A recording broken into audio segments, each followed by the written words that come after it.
పంద్రాగస్టు సమీపిస్తోన్న వేళ విశాఖలో దేశభక్తి ఉప్పొంగింది. లార్జెస్ట్ క్రోషెట్ జాతీయ జెండాతో ప్రపంచ రికార్డ్ ప్రదర్శన ఔరా అనిపించింది. వివిధ రాష్ట్రాలకు చెందిన మహిళలు, చిన్నారుల చేతుల్లో రూపుదిద్దుకున్న ఊలు జాతీయ జెండాలతో జాతీయ సమైక్యతను చాటారు. మరోవైపు 150 మీటర్ల భారీ జెండాతో ర్యాలీ నిర్వహించారు విద్యార్థులు. ఒకటి కాదు, రెండు కాదు, ఏకంగా 14 కిలోమీటర్ల పొడవైన చేతి అల్లికలతో తయారు చేసిన జాతీయ జెండాలతో ప్రపంచ రికార్డుకు ప్రయత్నించారు విశాఖవాసులు. అక్కయ్యపాలెం పోర్ట్ స్టేడియం వేదికగా 14 కిలోమీటర్ల పొడవైన జాతీయ పతాకాన్ని రూపొందించారు. భారత్లోని వివిధ రాష్ట్రాల నుంచే కాకుండా America, UK, Belgium, Malaysia, Singapore, Dubai తదితర దేశాల నుంచి వందలాది మంది చేతితో అల్లిన జాతీయ పతాకాలను పంపారు.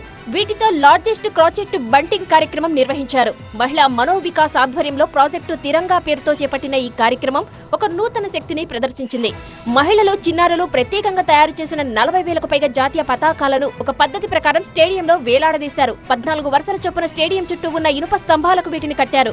గతంలో 11.78 కిలోమీటర్ల పొడవైన జాతీయ పతాకం తీర్చిదిద్ది నెలకొల్పిన రికార్డును అధిగమిస్తూ 14 కిలోమీటర్ల పొడవైన భారత జాతీయ పతాకాన్ని తయారు చేశారు. ఒక్కో జెండాను 9 అంగుళాల పొడవు, 6 అంగుళాల వెడల్పుతో రూపొందించారు. అన్ని కూడా ఊలుతో, చేతి అల్లికతో చేసినవే.